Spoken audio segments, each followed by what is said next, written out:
Shabbat Shalom, o nosso shiur de hoje é sobre a Parashá Metzorá, que ela está no Sefer Vaikra, no livro de Levítico, e nós vamos analisar o capítulo 14 e o capítulo 15. Metzorá significa a pessoa afligida com tsaraat, e nós estudamos na semana passada esse tema da tsaraat. Nós vimos que incorretamente a palavra tsaraat é traduzida nas Bíblias em língua portuguesa como lepra. Então, onde o texto em hebraico fala tsaraat, as Bíblias em português traduziram de forma incorreta como lepra. Porém, a tsaraat, ela não se trata desta doença física que nós entendemos, que nós conhecemos como lepra. E o que é então tsaraat? Ora, nós estudamos, inclusive citando Maimônides, que a tsaraat é um termo que compreende muitas coisas. Então a Torá descreve, por exemplo, a pessoa com tsaraat, ela ficava com a pele embranquecida. Isso trazia algumas dermatoses na pele da pessoa. Às vezes o cabelo caía, havia uma queda de cabelo e queda da barba, e onde havia essa queda, a pessoa ficava com um inchaço avermelhado. Então, tsaraat podia ser essa pele embranquecida, queda de cabelo e queda da barba com inchaço. Mas muitas vezes a tsaraat não tinha nada a ver com a pele da pessoa. Por exemplo, nós estudamos que havia uma mudança de aparência no vestuário. A roupa da pessoa ficava esverdeada ou avermelhada. Isto de uma forma sobrenatural.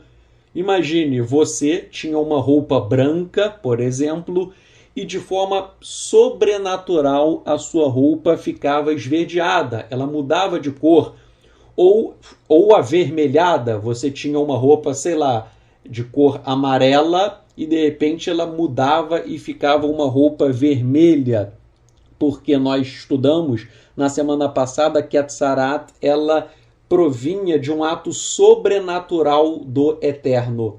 A tsaraat, repito, era uma doença que o Eterno colocava nas pessoas, e esta doença não era uma doença de cunho natural. Ela era uma doença sobrenatural.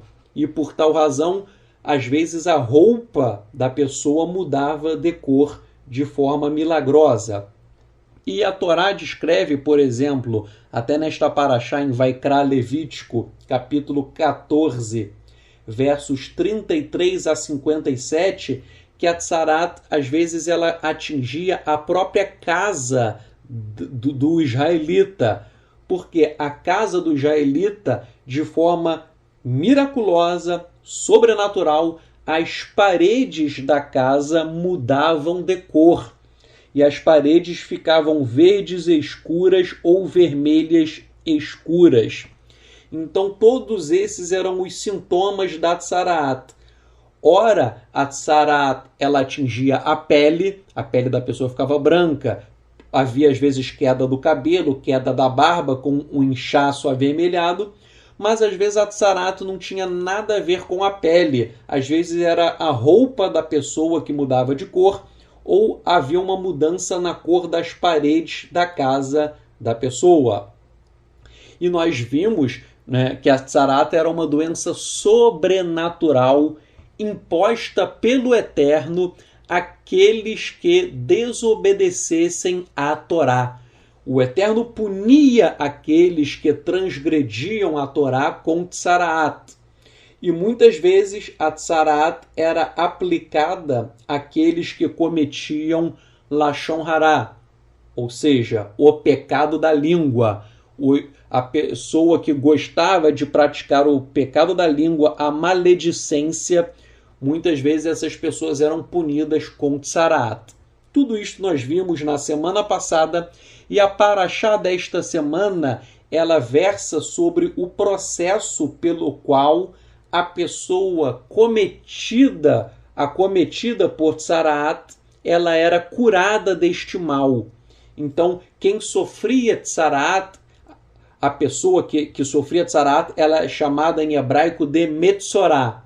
Metzorá é a pessoa que está sendo atingida por Tzaraat. E a Parashá desta semana ela vai tratar do ritual, do processo pelo qual a Metzorá, a pessoa ficaria pura. E é por isso que o nome desta Parashá, Metzorá, repito, Metzorá é a pessoa que sofria de Tzaraat. Este nome da Parashá é extraído do verso 1 e do verso 2 de Vaikra, Levítico, capítulo 14. Então, Vaikra, Levítico 14, versos 1 e 2, assim dispõe. Yedaber Yahweh el Moshe lemor, zot tiryeh torat ha-metzorah beyon tahorato vehuvah el ha-kohen. Tradução. E disse o Eterno a Moshe, dizendo: esta será a lei da Metzorá no dia de sua purificação. Ela será levada ao Cohen, ao sacerdote. Então, nesta Parashá, o capítulo 14 irá estabelecer uma série de leis de purificação ritual da Tzaraat. E é interessante observar que na semana passada eu expliquei, com base no Talmud, que o Mashiach somente virá quando todos os governos tornarem-se heréticos. Isto está no Tratado de Sanhedrin 97a, que diz, repetindo, que o Mashiach, o Messias, ele vem quando os governos ficarem heréticos, ou seja, quando a heresia tomar conta da humanidade. Então o Talmud está dizendo que haverá uma grande apostasia. E realmente nós vemos que o mundo ele está caminhando para níveis terríveis de impiedade. Há uma Tzaraat espiritual que assola a humanidade. Nós vemos, não é, o homossexualismo, nós vemos uma pessoa matando a outra, o amor está esfriando, as pessoas vivem de uma forma totalmente contrária à Torá. Tudo isto é uma espécie de Tzaraat espiritual que abate o mundo. E é triste que no Brasil, até mesmo os grupos que dizem estar a serviço da Torá, eles também estão mergulhados em apostasia.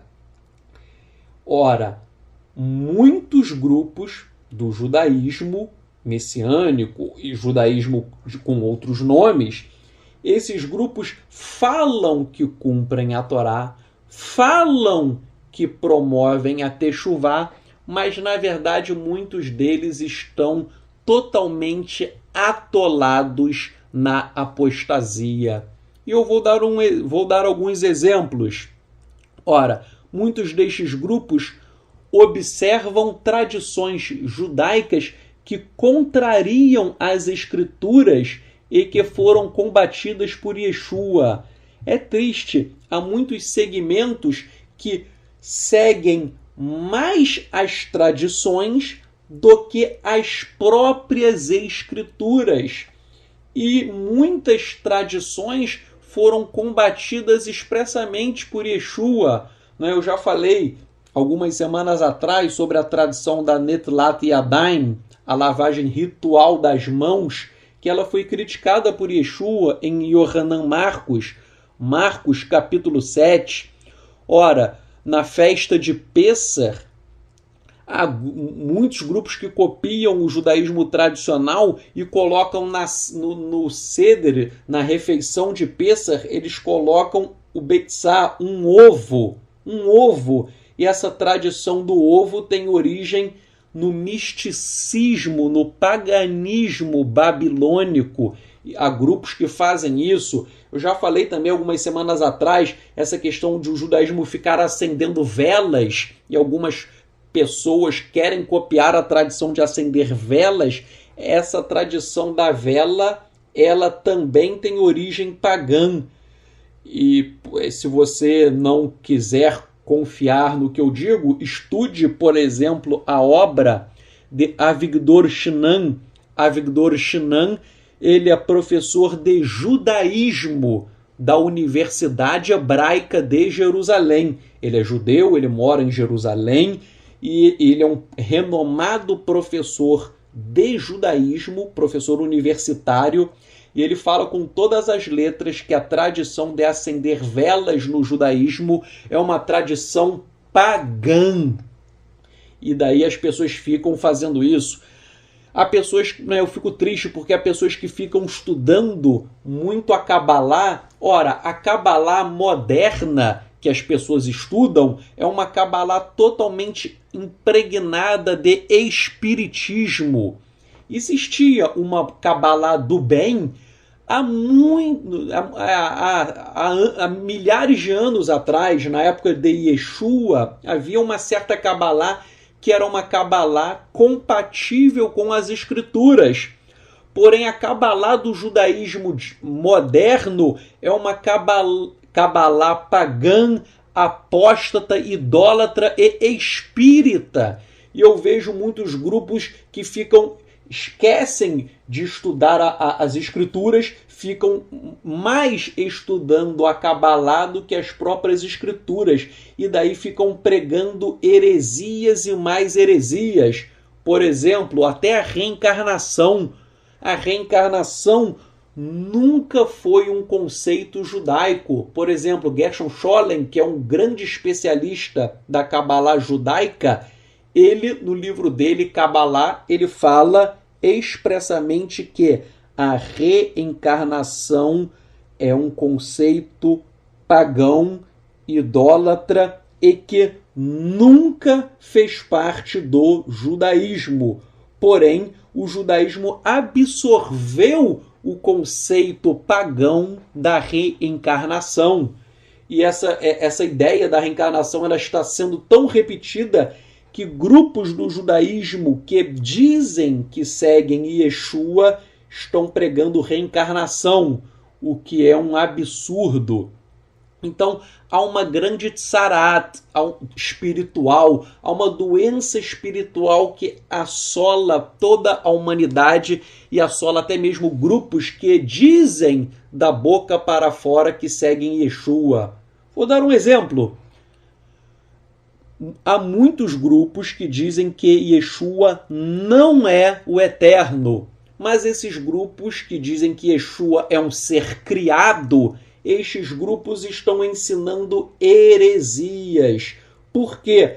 Porque à luz dos manuscritos semitas, tanto a Peshita, todos os manuscritos da Peshita, quanto todos os manuscritos do Siríaco Antigo, tanto o Curetoniano quanto o Sinaítico, todos estes documentos dizem expressamente que Yeshua é o Eterno. Yeshua é uma emanação do Eterno.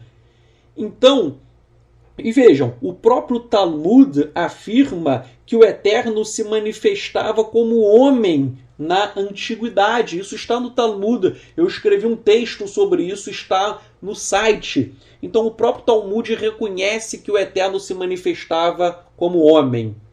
Porém, tanto o Talmud quanto a Peshita e o Siríaco Antigo falam que Yeshua é o Eterno. Porém, esses grupos judaicos heréticos, apóstatas, que estão totalmente divorciados da verdade, eles falam incorretamente que Yeshua é um ser criado. Ao fazer isso, eles estão negando as Escrituras, eles estão negando a Peshita, estão negando o Siríaco Antigo, estão vivendo de uma forma totalmente divorciada da verdade. Eu dei todos esses exemplos para mostrar que há uma apostasia generalizada, e tal apostasia ela assola até mesmo os grupos que dizem da boca para fora que fazem techuvá. Há uma tsarat espiritual. E que você possa, em nome de Yeshua HaMashiach, que você possa se libertar destes enganos e destas mentiras que são propagadas por Satã, por Satanás. Voltemos a Parashá.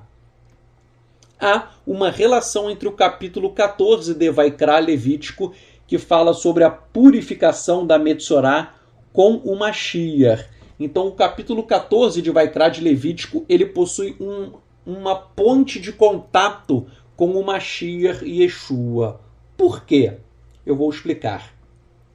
Explica simbolicamente o Talmud que o Mashiach é um judeu afligido por Tsaraat. Isto está em Sanhedrin 98b. Ensina o Talmud que o Mashiach ele sofre de Tsaraat de uma forma simbólica, não é ao pé da letra. E é essa Tsaraat simbólica que atinge o Mashiach, ela ocorre por quê? Diz o Talmud que o Mashiach irá suportar o sofrimento do povo de Israel em cumprimento a Yeshayahu e Isaías 53:4, que diz, abrem-se aspas, na verdade, ele carregou nossas doenças e nossas dores ele sofreu, e ainda assim nós fazemos com que seja ferido, golpeado por Elohim e afligido. Então, fecham-se as aspas.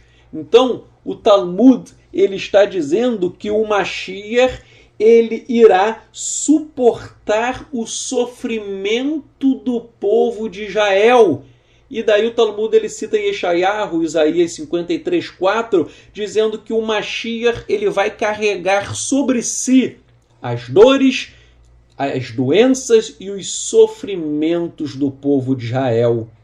E daí eu pergunto, quem na história da humanidade fez isso? Quem é a pessoa que fez isso? Ora, o único personagem que fez isto é Yeshua. Por isto que Yeshua é o Mashiach do nosso povo. Yeshua é o Mashiach de Israel. Ele é o Salvador de todo aquele que nele crê. Então, por esta razão que os rabinos do nosso povo explicam que a Tsaraat desta Parashá é uma referência à redenção final e verdadeira a ser promovida pelo Mashiach. Por quê?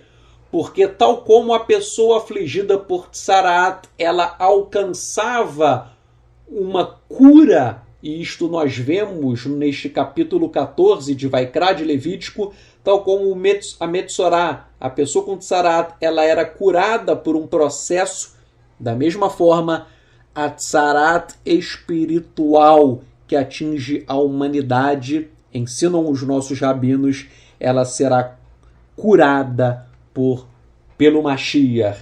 E nós sabemos que Yeshua é o Mashiach de Israel e ele retornará para cumprir todas as profecias bíblicas que aguardam concretização. E agora, nós vamos para Vaikra Levítico 14, versos 3 e 4, que diz: E o sacerdote sairá fora do arraial e a examinará, a Metzorá. E eis que, se a lesão da Tsaraat for curada, então o sacerdote ordenará que por aquele que se houver de purificar, se tomem 2 aves vivas e puras, a vara de lã carmesim e isopo. Ou seja, há a descrição de um ritual de purificação da pessoa afligida por Tsaraat. E neste ritual havia 2 aves vivas, a vara de lã carmesim e isopo. E por que todos estes elementos? explica o comentarista Rashi que os pássaros que eram usados, né, ele faz uma comparação. Ele diz: os pássaros cantam alegremente, e isto deveria advertir a pessoa acerca da maledicência, que muitas vezes era a causa da tsarat. Então Rashi, ele diz: muitas pessoas que eram punidas pelo Eterno com tsarat eram punidas porque cometeram o pecado da Lashon Hará, o pecado da língua. Então essas pessoas, quando elas viam os pássaros, elas tinham que pensar o seguinte: o pássaro, ele canta alegremente, ele emite um som bondoso, uma música alegre. Da mesma forma, nós seres humanos, nós temos que abrir a nossa boca para falar coisas boas e não para cometermos o pecado da língua. Era usado neste rito também uma vara de cedro, e daí isto apontava, isto é para nos lembrar que a tsaraat, muitas vezes, ela atingia a pessoa por causa da arrogância. Então, tal como o cedro, ele é rígido, e ele simboliza a arrogância. Então o ser humano ele tem que se arrepender da arrogância. E a lã carmesim e o isopo, eles devem lembrar a pessoa a abandonar a arrogância e a tornar-se humilde, como o verme usado para fazer a tintura de carmesim e a planta do isopo, que não cresce alto. Rashi, o comentarista, ele quer dizer o seguinte: ora, que tal como o verme ele é usado para fazer a tintura do carmesim, o ser humano ele tem que se colocar no seu lugar. Ele tem que se colocar em uma posição humilde. Tal como um verme, que é um ser pequeno, o ser humano ele tem que se diminuir. Ele tem que ficar humilde como um verme. E tal como a planta do isopo, ela não cresce de uma forma muito alta, ela é uma planta baixa, o ser humano ele também tem que ficar baixo, ou seja, ele não pode se exaltar. Então, os rabinos explicam que tudo isto aponta para o seguinte: nós devemos controlar a nossa língua. Nós não podemos ser arrogantes. Nós devemos ser humildes. E depois disso, nós vemos ainda o rito que acontecia com a Torá descreve o rito com as águas, o cedro, a lã carmesim e o isopo, e a pessoa tinha que mergulhar em água para a purificação. Isso está em Vaikra, Levítico 14:8. E a Torá fala em inúmeros rituais em que a pessoa tinha que se banhar em água para obter a purificação. Ou seja, se você lê Vaikra, Levítico 14:8, há a descrição de todo o ritual de purificação da Metzorá, e depois a pessoa tinha que se banhar em água. E esse banhar em água, ela era feita em um mikveh, em tipo em uma piscina com água, ou no rio, ou no mar, em fontes de água. E este ritual de purificação com água, que está descrito em Levítico 14:8, não só em Levítico 14:8, mas há inúmeras vezes em que a Torá fala que alguém tem que se purificar com água. E é daí que surgiu o Instituto da Tevilá, que significa imersão, ou, entre aspas, batismo. A Tevilá, que é a imersão, ou, entre aspas, o batismo, existia no judaísmo antigo. E este instituto ele decorre de todas as vezes em que a Torá fala de purificação com água. Então, destes rituais de purificação com água, o judaísmo criou a tradição da Tevilá. imersão ou batismo, entre aspas. E este instituto ele era usado para as pessoas que se convertiam ao judaísmo. Sempre que um gentio se convertia ao judaísmo, ela fazia uma imersão em água, a tevilá, como ato representativo da sua purificação interior. Então a tevilá, imersão ou batismo, é um ato que representa uma purificação interior do ser humano. E este ato de purificação interior, ele foi adotado pelos essênios antes de Yeshua. Essa prática da tevilá, imersão, batismo, ela foi usada por Yohanan Hamatbil, João o Imersor, conhecido como João Batista, e esse rito ele também foi usado pelos Netzarim, pelos nazarenos. Ou seja, Yeshua ele não inventou a tevilá, a imersão.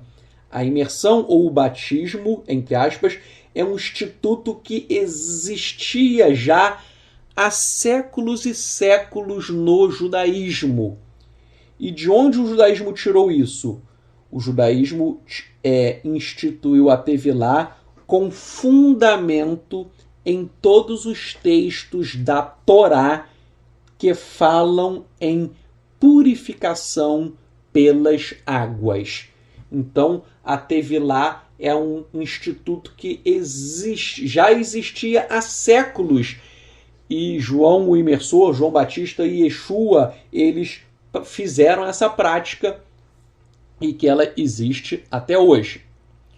Bem, e a Torá prossegue descrevendo todo o ritual de purificação da Metzorá.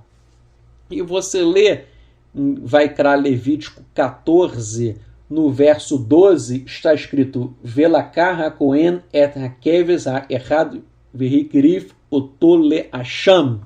Tradução: e o Cohen, o sacerdote, tomará um dos cordeiros e oferecerá por expiação da culpa, Hasham.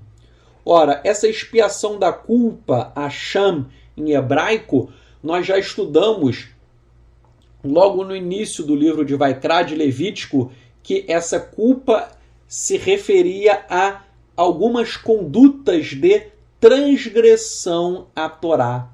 Então esse texto diz, Levítico 14.12, que o sacerdote ele tomará um dos cordeiros e oferecerá por expiação da culpa. Ora,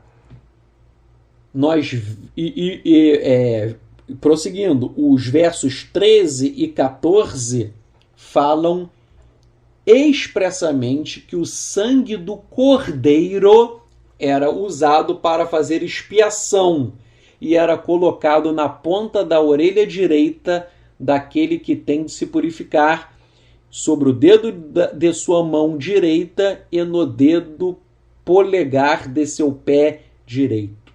Por que eu estou falando tudo isso? Eu quero dizer o seguinte, gente. Nós lemos que o sangue do cordeiro era usado para fazer expiação. É só você ler Levítico 14, versos 12, 13 e 14. Eu estou dizendo isso por uma razão simples. Os antimissionários, ou seja, os judeus tradicionais que negam Yeshua, eles gostam de nos criticar e eles dizem o seguinte, eles falam assim, ora, vocês netzarim nazarenos dizem que Yeshua é o Cordeiro de Elohim que tira o pecado do mundo. Porém, dizem os judeus tradicionais, porém, o sangue do Cordeiro nunca fez expiação. Então, o argumento deles contra nós é que o sangue de cordeiro nunca fez expiação de pecados. E às vezes eles falam o seguinte: eu quero ver que vocês me provem com base na Torá que o sangue de cordeiro tinha poder para fazer expiação.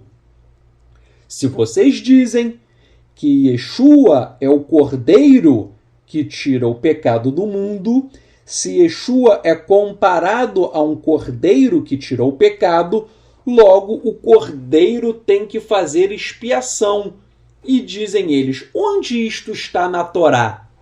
Ora, existem vários e vários textos na Torá, digo eu, que mostram que o sangue do cordeiro faz expiação. E existem dezenas de textos, mas nesta paraxá você pode ler Levítico 14, os versos 12, 13, 14 e também o verso 25. O verso 25 novamente fala sobre o sangue do cordeiro que faz expiação pela culpa, Hasham em hebraico, e a transgressão pela culpa por quê? Culpa porque a pessoa transgrediu a Torá, ou seja, a pessoa pecou, porque pecado significa transgressão à Torá. Logo, sempre que esses antimissionários dizem que o sangue de cordeiro nunca expiou pecados, eu digo para eles: vocês estão errados. O sangue de cordeiro expiava pecados, sim. E é por esta razão que Yeshua é comparado a um cordeiro. E Yohanan, João disse, apontando para Yeshua: eis o cordeiro de Elohim que tira o pecado do mundo. E repetindo, esse texto que eu acabei de falar desta paraxá fala em expiação pela culpa, Hasham. E Hasham se refere a transgressões à Torá, ou seja, pecado. E agora nós vamos para o capítulo 15. O capítulo 15 fala de vários tipos de impureza. Fala sobre a impureza ritual de um homem com fluxo seminal. Ou seja, o homem tinha uma moléstia no testículo que fazia com que houvesse um fluxo de sêmen aguado. Então, o sêmen do homem ficava jorrando, porque ele tinha, explicam os rabinos, uma moléstia no testículo. Então ele ficava ritualmente impuro, e há uma série de regras na Torá sobre isso. O capítulo 15 também fala sobre a impureza ritual da mulher durante o ciclo menstrual normal. A mulher, todo mês, ela tem o ciclo menstrual, e isto gera uma impureza, e a Torá vai explicar sobre isso. E também o capítulo 15 fala sobre a impureza da mulher durante uma menstruação anormal, ou seja, a mulher que tem um fluxo de sangue contínuo. Não é o fluxo de sangue normal, é o fluxo anormal. Então o capítulo 15 ele fala tanto do fluxo na menstruação normal quanto na menstruação anormal. Agora nós vamos ver na prática, como nós podemos aplicar as regras da Torá em nossas vidas. Esse capítulo 15 ele é muito importante porque tem várias regrinhas que nós temos que aplicar ainda hoje. São regras da Torá que muitas pessoas se esquecem, mas elas são de muita importância, pois são regras que versam sobre a Taharat HaMishpachá, ou seja, a pureza familiar em questões sexuais. O Eterno ele faz um regramento acerca de questões sexuais e nós temos que ficar atentos a isso.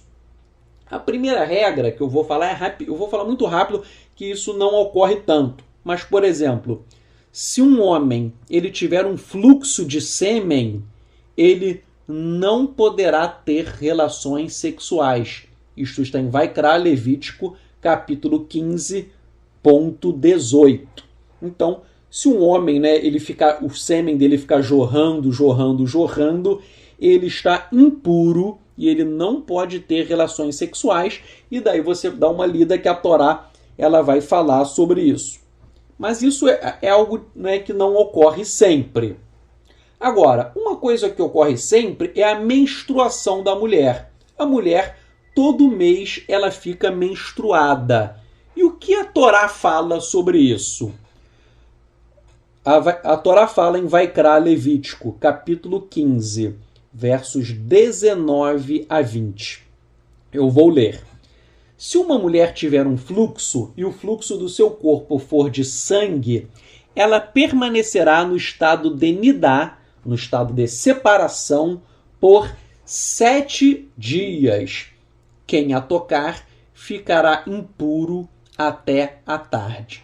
Então, essa regra ela é de suma importância. Por quê?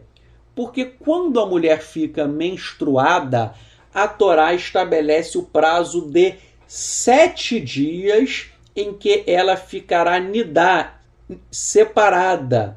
Ou seja, são proibidas as relações sexuais. Então, a primeira regra é, se a mulher está menstruada, a Torá proíbe relações sexuais. E a Torá proíbe por 7 dias. E você vai me perguntar, por que 7 dias? A resposta é a seguinte, quando a mulher está menstruada, geralmente, o sangue fica jorrando 3, 4 ou 5 dias. Então, a Torá ela estabelece 7 dias para dar uma maior segurança. Então, vejam, a mulher ficou menstruada. Começou a menstruação, ela tem que contar 7 dias. E durante estes 7 dias, ela estará impura. Ela não poderá praticar relações sexuais com seu marido. Então, tudo isso que eu estou ensinando agora, você, mulher, é bom você aprender estas regras. E você, homem, também. Porque você, homem, tem mulher. Ou se você é solteiro, você terá uma esposa. Então, você tem que saber quando você pode e quando você não pode ter relações sexuais. Então, fique ligado, porque isto é importante para você, homem, e para você, mulher. Até porque o sexo é feito com macho e com fêmea, com pessoas de dois sexos diferentes, é óbvio. Então, repetindo, a mulher ficou menstruada, ela tem que contar 7 dias. Então, se o fluxo parar no 3º dia, ela ainda tem que esperar mais 4. Se a mulher começou a menstruação e o fluxo de sangue foi até o 4º dia, ela tem que esperar mais 3 para completarem os 7. Se ficou jorrando sangue por 5 dias, ela vai ter que esperar mais 2 dias para se completarem os 7. Ou seja, a regra é simples. A mulher ficou menstruada, a partir daí ela tem que contar 7 dias. Ainda que o sangue pare de jorrar antes, por uma questão de segurança, ela estará impura por 7 dias.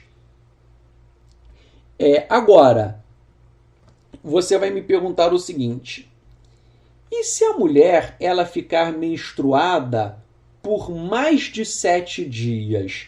Suponhamos que a mulher fique menstruada por 10 dias.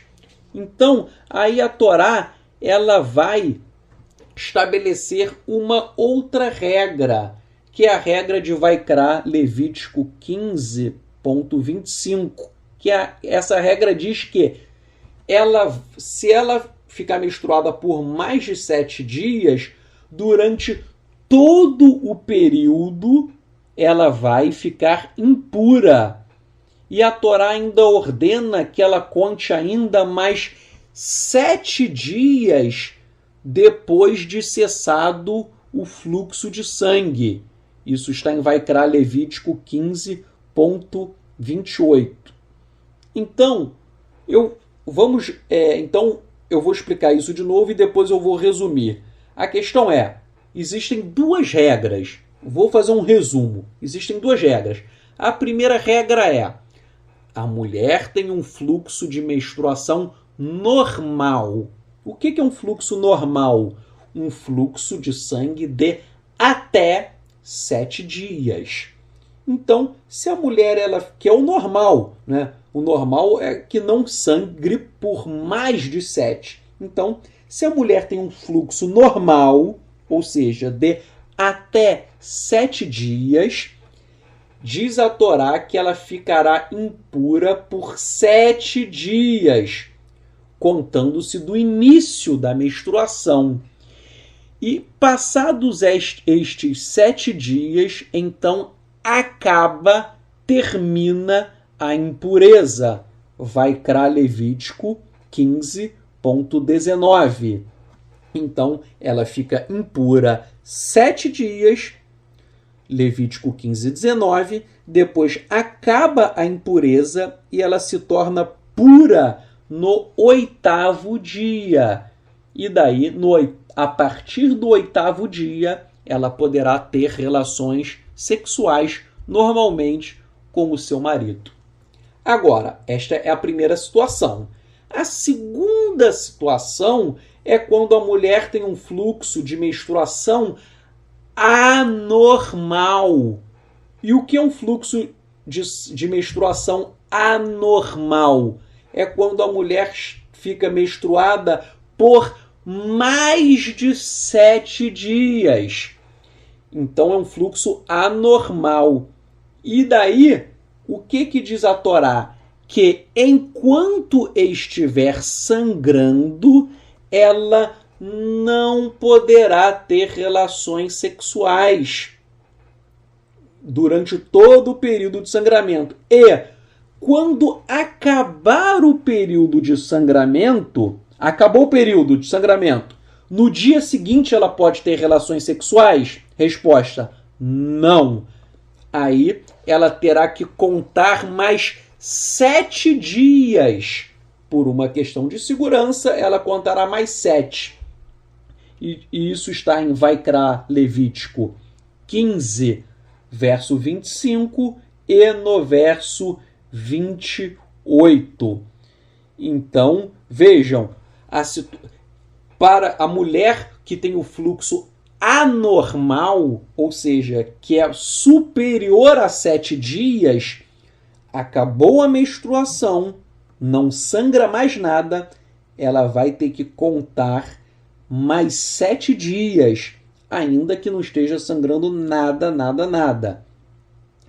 Essa situação é uma situação anormal, porque normalmente nós vimos que se a mulher sangra por menos de 7 dias, ela fica impura apenas 7 dias. 7 dias contados do início da menstruação, e daí no 8º ela já está liberada para ter relações sexuais com o seu marido. Vejam, estou explicando isso e eu gostaria de destacar que o judaísmo rabínico, ele distorceu estas informações e ele criou incorretamente uma regra de 14 dias.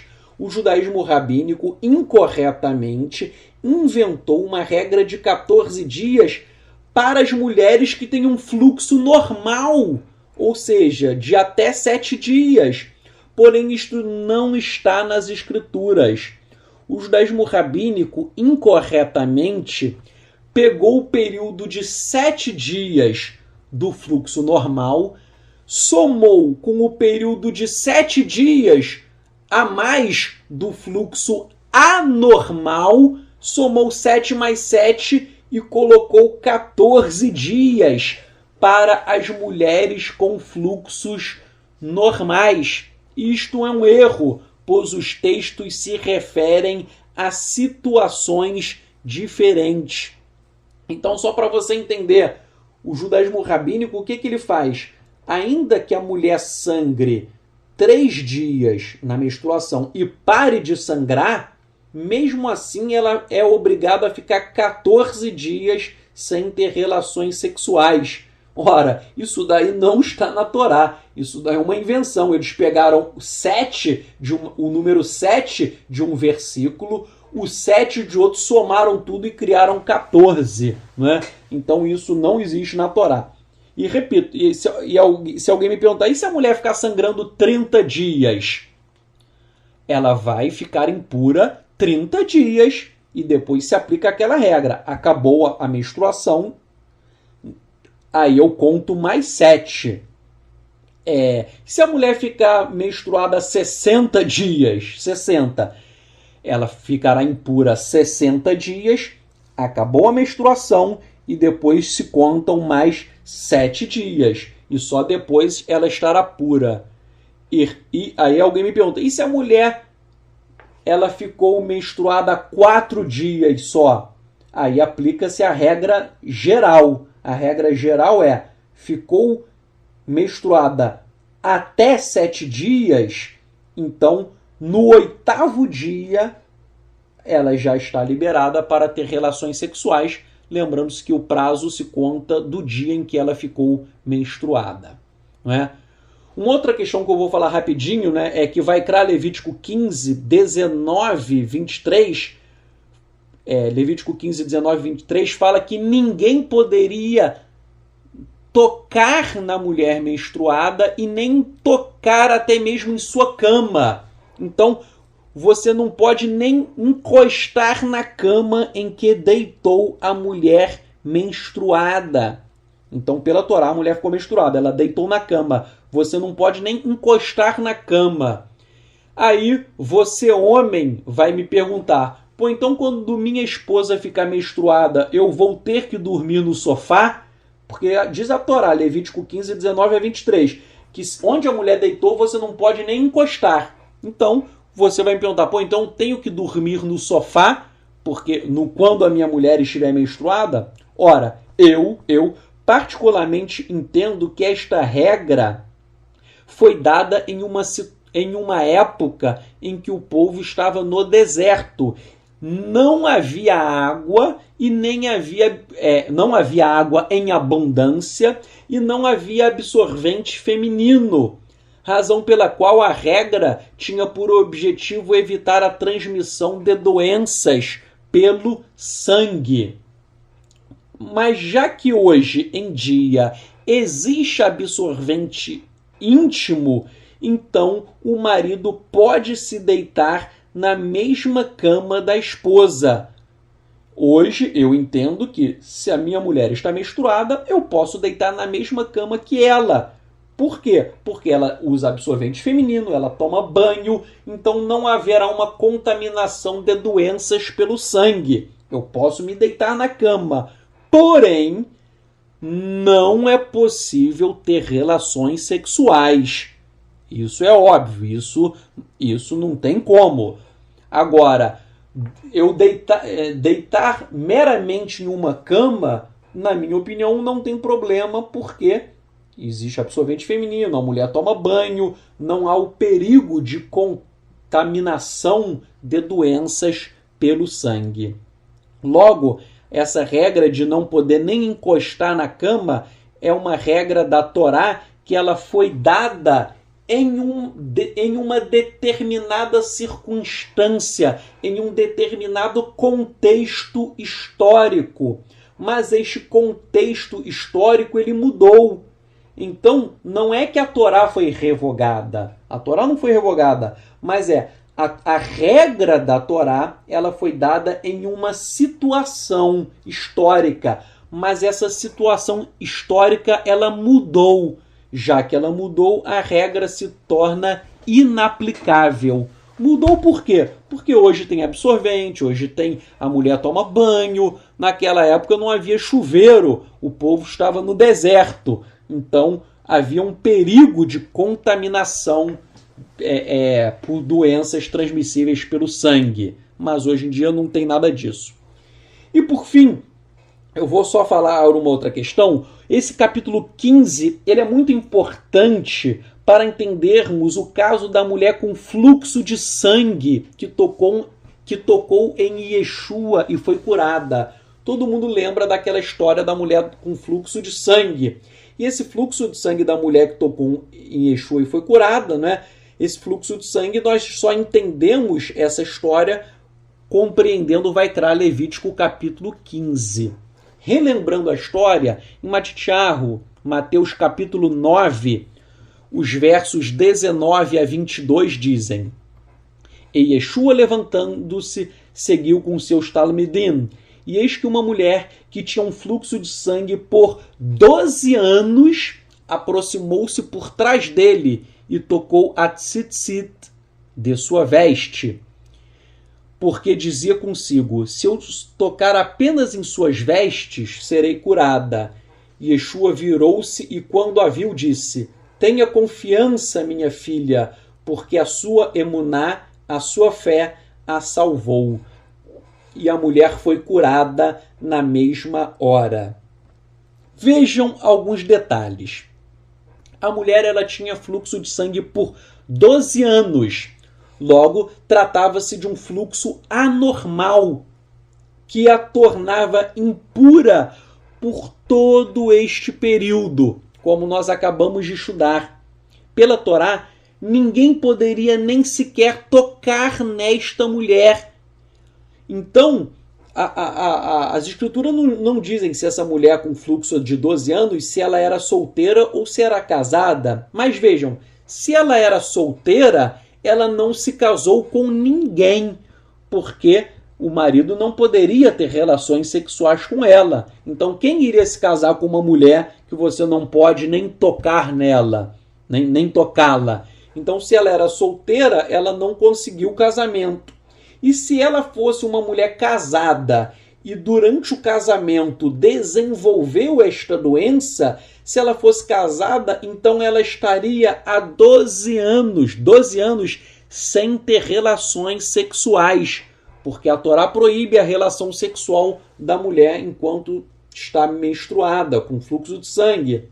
Então, logo, além do sofrimento que essa mulher tinha pelo fluxo, havia também este sofrimento psíquico por causa da sua impureza ritual.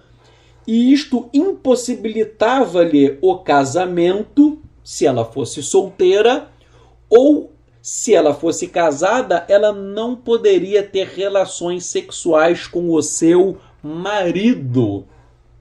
E o texto em hebraico de Matitiarro, há um manuscrito em hebraico de Matitiarro, o manuscrito Shem Tov.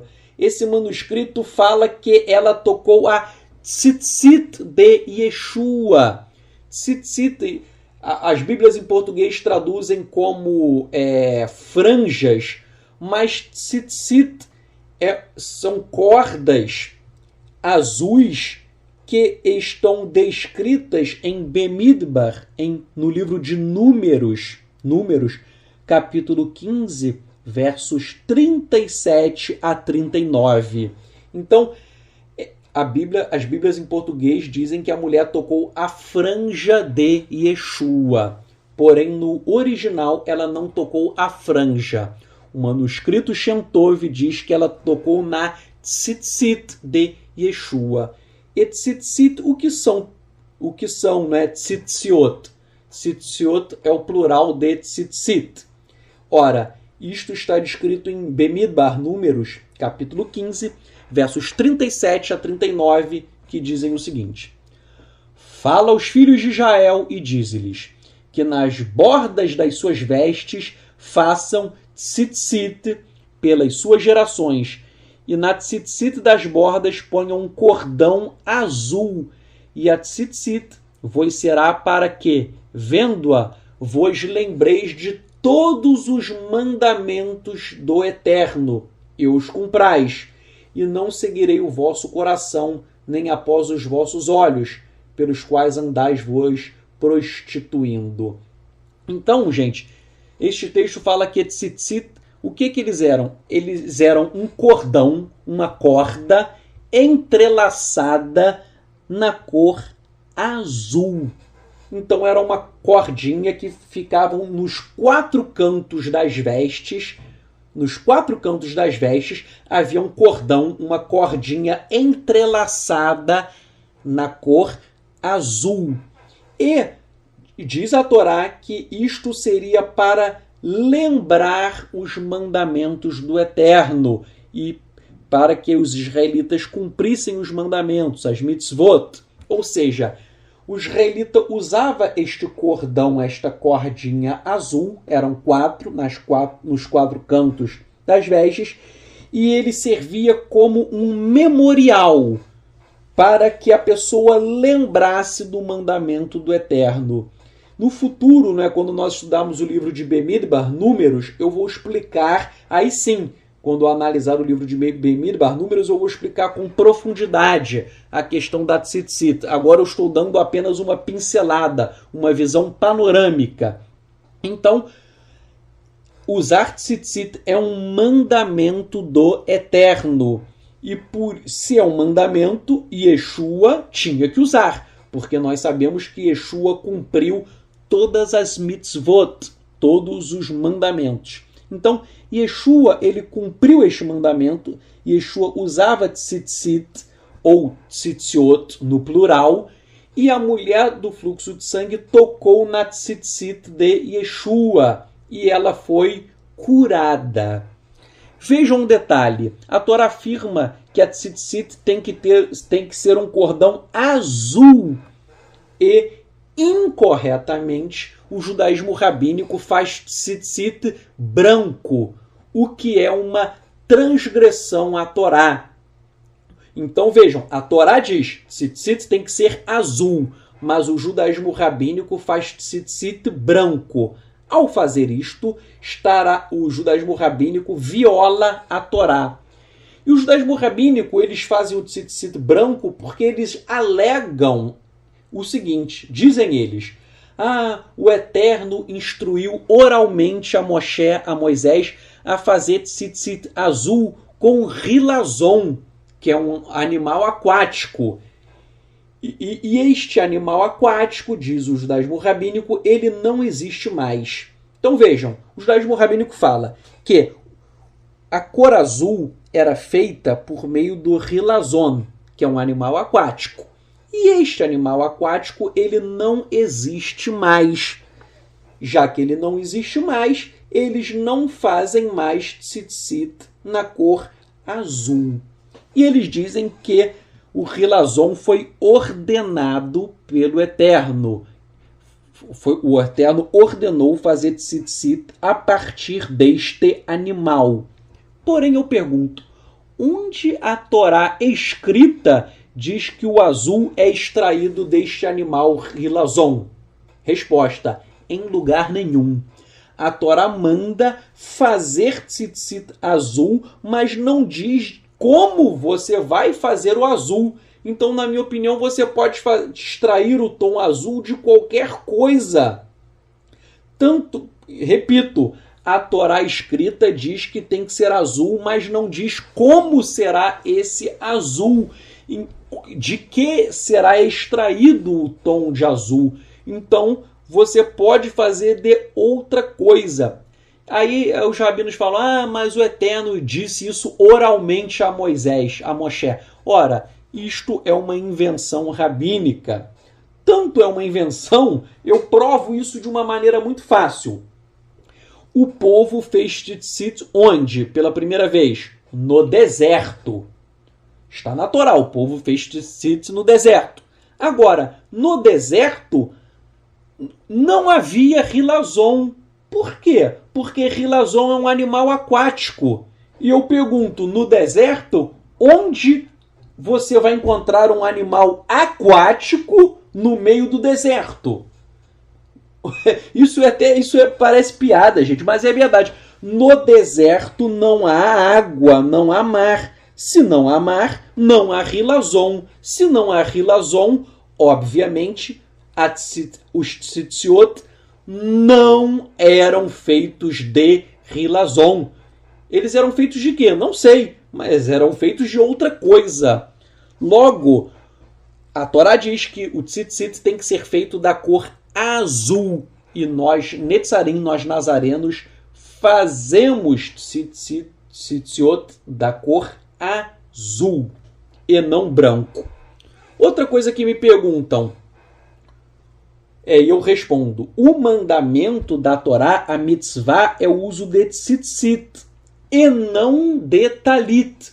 O talit que as pessoas usam, eu uso o talit, né? Vocês sabem, mas o talit, ele não é mitzvah, ele não é mandamento.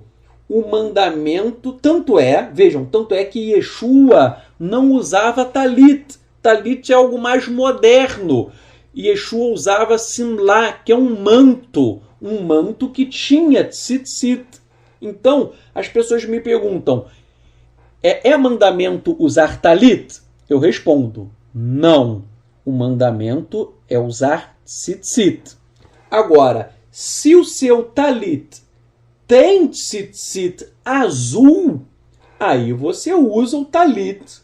Você pode usar o talit desde que ele tenha tzitzit azul. Se o seu talit tem tzitzit branco, ele não vale nada. Não vale nada porque ele está transgredindo a Torá, porque a Torá manda tzitzit de uma cor, que é o tzitzit azul. Claro, você pode misturar até o azul com branco, como muitos fazem, mas o azul é obrigatório. O azul é obrigatório. E por fim, vem a pergunta: por que a mulher quis tocar na tzitzit de Yeshua? Por quê? Porque no judaísmo antigo as pessoas criam que a tzitzit de um servo do Eterno poderia ser usado como um instrumento de cura. Quem cura é o Eterno, mas as pessoas achavam que a tzitzit era usada pelo Eterno para curar pessoas. Por exemplo, o historiador famoso e professor Geza Vermes, ele cita o Talmud dizendo que as pessoas queriam tocar na tzitzit do Rabino Roni para a obtenção de milagres. Então, as crianças, diz Geza Vermes, que elas queriam tocar na tzitzit do Rabino Roni porque elas criam que ao tocar na tzitzit haveria a produção de milagres. Então, nós percebemos que no primeiro século havia o pensamento de que tzitzit poderia operar milagres. Claro que o milagre não é do tzitzit, o milagre é do Eterno, mas o Eterno usa tzitzit. E foi por esta razão, já que as pessoas criam no poder miraculoso do tzitzit, a mulher com fluxo de sangue, ela disse que ela seria curada caso tocasse nas vestes de Yeshua, caso tocasse na sua tzitzit. E Yeshua disse a ela, a tua emuná, a tua fé te curou. Então Yeshua disse, não é a tzitzit que cura, e sim a tua emuná, a tua fé. Então, nós percebemos que no judaísmo antigo as pessoas criam no poder miraculoso da tzitzit, só que, na verdade, nós sabemos que como disse Yeshua, quem te curou não foi o objeto. Quem te curou não foi o objeto.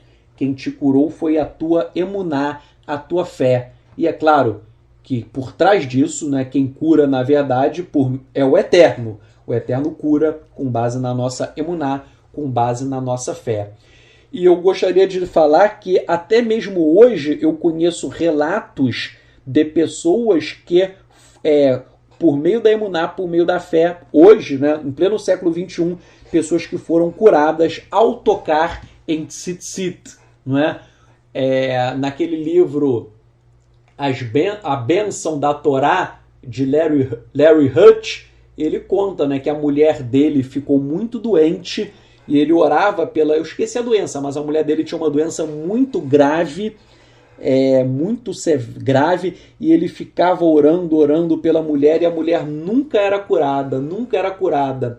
E um dia ele estava com o talit dele, com o tzitzit, e o Eterno disse que para ele cobrir a mulher dele com o talit, para ela segurar na tzitzit e orar com fé, com emuná. E ele diz que o Eterno deu essa instrução a ele. A mulher estava com uma doença muito grave, ele colocou o talit, ela segurou a tzitzit e o Eterno curou a mulher. E é claro que a cura é do Eterno. Então esse testemunho é um testemunho muito bonito. E nós, né, devemos nos valer disso, né? Quando formos orar pelos enfermos, muitas pessoas, eu acho isso bonito, tem o hábito de cobrir a pessoa com o talit, porque o talit representa que o Eterno está cobrindo a pessoa com as suas asas, não é?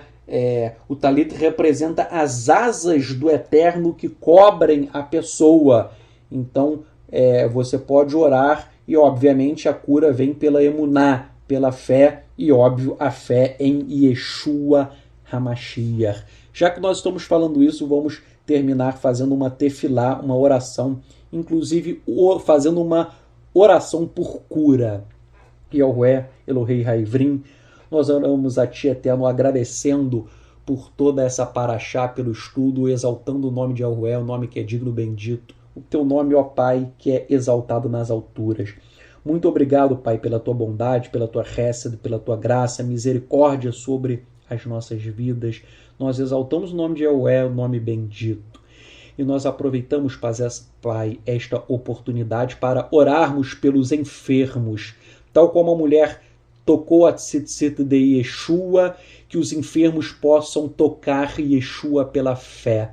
Que hoje, Pai, nós oramos por todos os enfermos que estão ouvindo esta mensagem, que estão orando comigo, que até as pessoas que forem ouvir a paraxá pela internet, que os enfermos tenham emuná, tenham fé, e que essas pessoas toquem Yeshua pela emuná, pela fé, e que elas sejam curadas, como Yeshua disse, a tua fé te curou. Eterno, tenha hesed, tenha misericórdia e cura, Pai. Cura as pessoas que estão com AIDS, com câncer, as pessoas que estão com doenças na coluna, com dores, as pessoas que sofrem do coração, que têm epilepsia.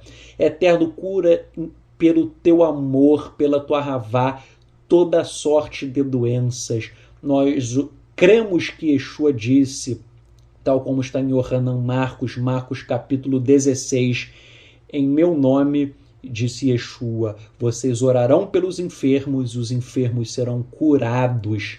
Então nós oramos pela cura, Pai, Bishem Yeshua HaMashiach, em nome de Yeshua HaMashiach. Amém. Muito obrigado, Pai, por esse Shabbat. Nós te agradecemos, te louvamos. Bishem Yeshua, em nome de Yeshua HaMashiach. Amém.